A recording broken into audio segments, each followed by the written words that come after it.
So what brings us here today? I'm here as part of a friendship that we established with Interval.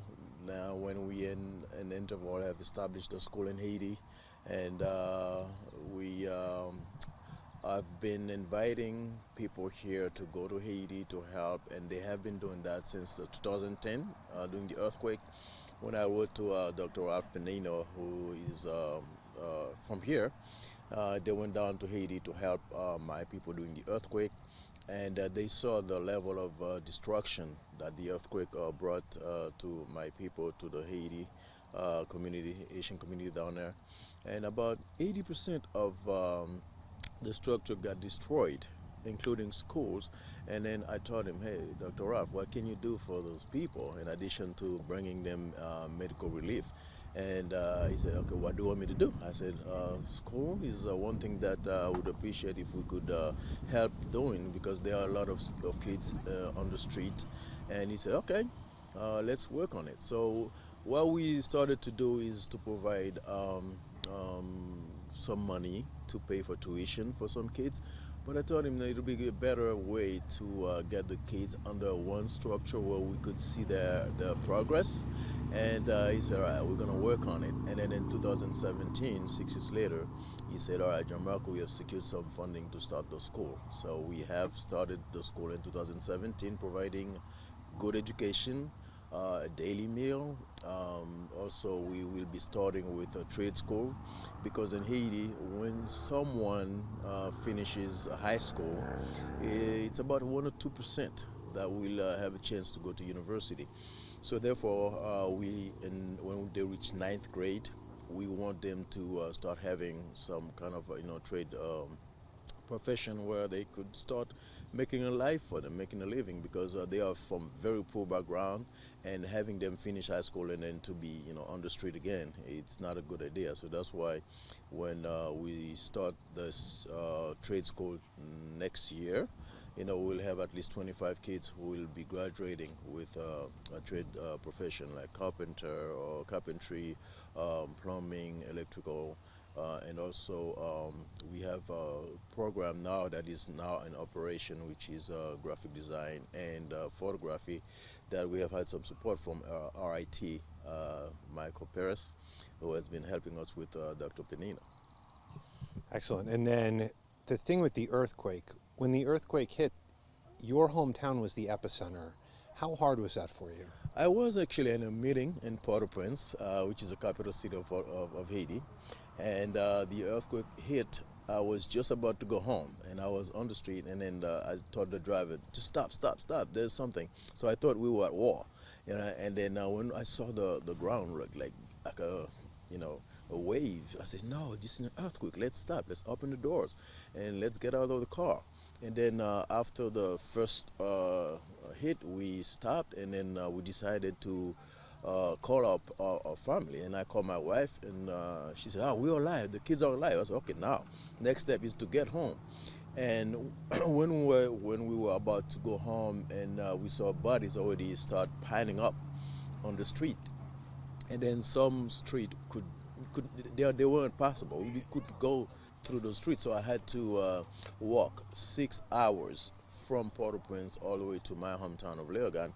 I didn't even have an idea what happened in Leogane. I just saw Port-au-Prince was like destroyed completely, and then when I get home, it was devastating to see that we had nothing left, almost nothing left. And my own house got destroyed, and then people around me, people that I grew up with, they died.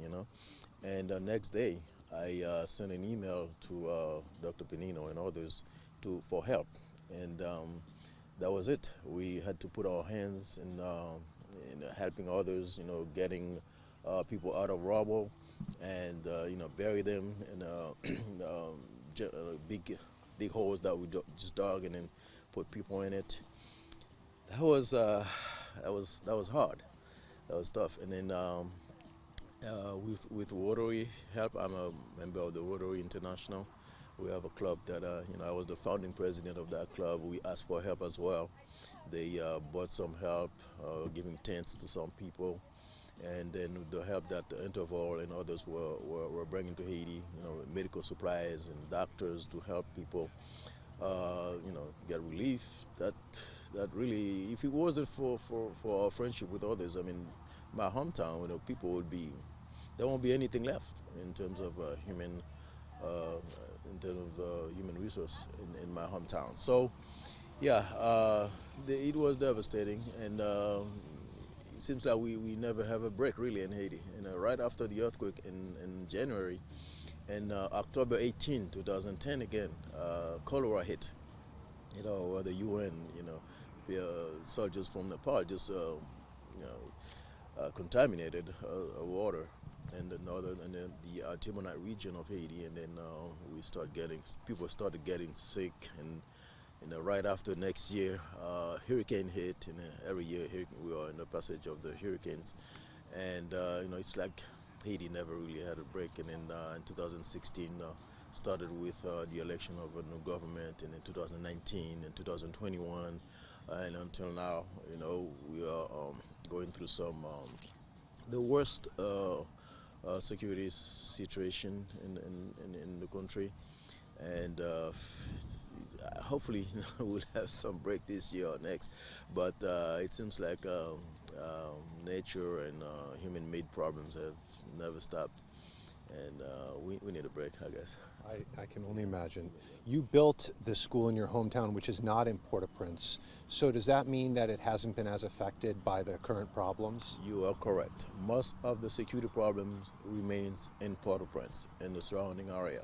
So Léogâne is about 18 to 20 miles south of Port-au-Prince, and we haven't been affected by the security problem. I mean, directly affected by the security problem. However, indirectly we have, because most of the port and an airport and then businesses, they are in Port-au-Prince, and in order for them to get through my hometown of Léogâne, there needs to be roads, but the roads are occupied by gangs, and gangs, they control the southern part of Port-au-Prince and the northern part of Port-au-Prince.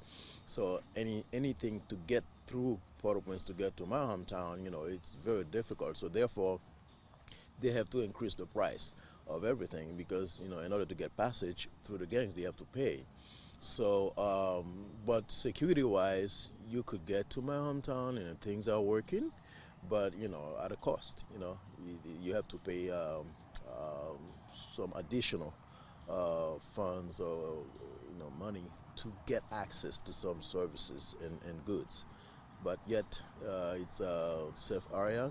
You could get to Léogâne, which is my hometown, and you just have to fly into Port-au-Prince and then take another flight to the southern part of Haiti, which is Kai, and then drive back to my hometown.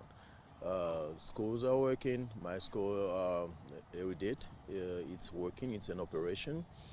This week will be the last week for school, but we are welcoming another school that is in a community called Greystone to come and complete the rest of the academic year, because they have been also directly impacted by gang violence. Mm-hmm. Yeah.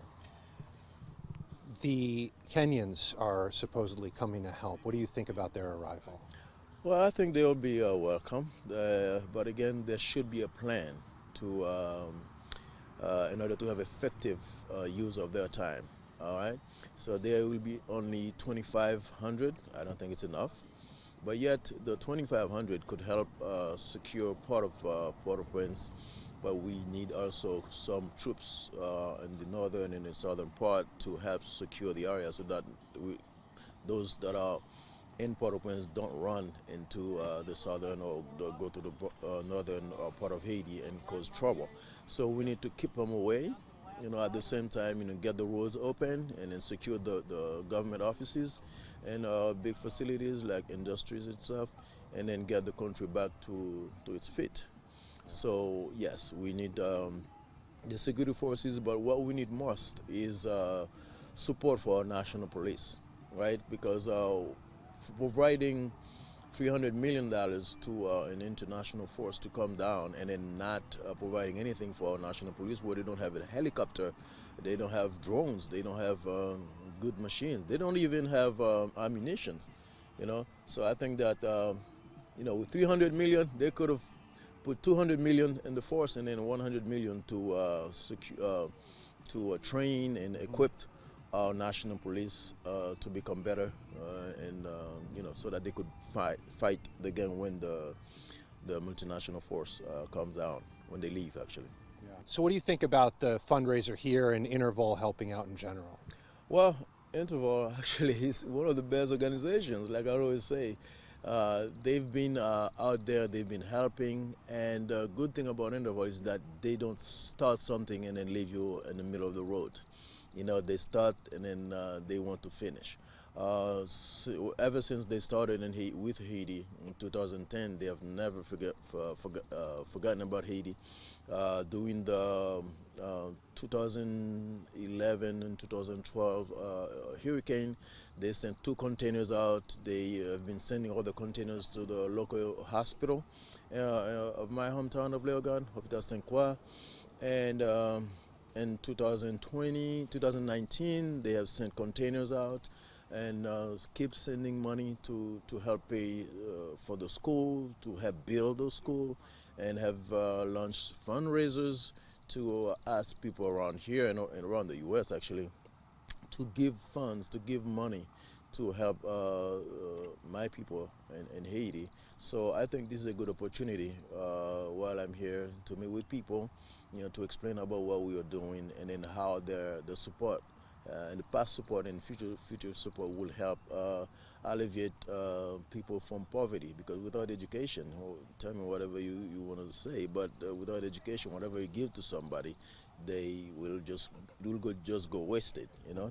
And having education available to those kids, will help them get out of poverty, and providing them also the trade profession, and with a way to get out of poverty is the best thing ever. I mean, giving people fish, giving them fish every day will not help, but just teach them how to fish.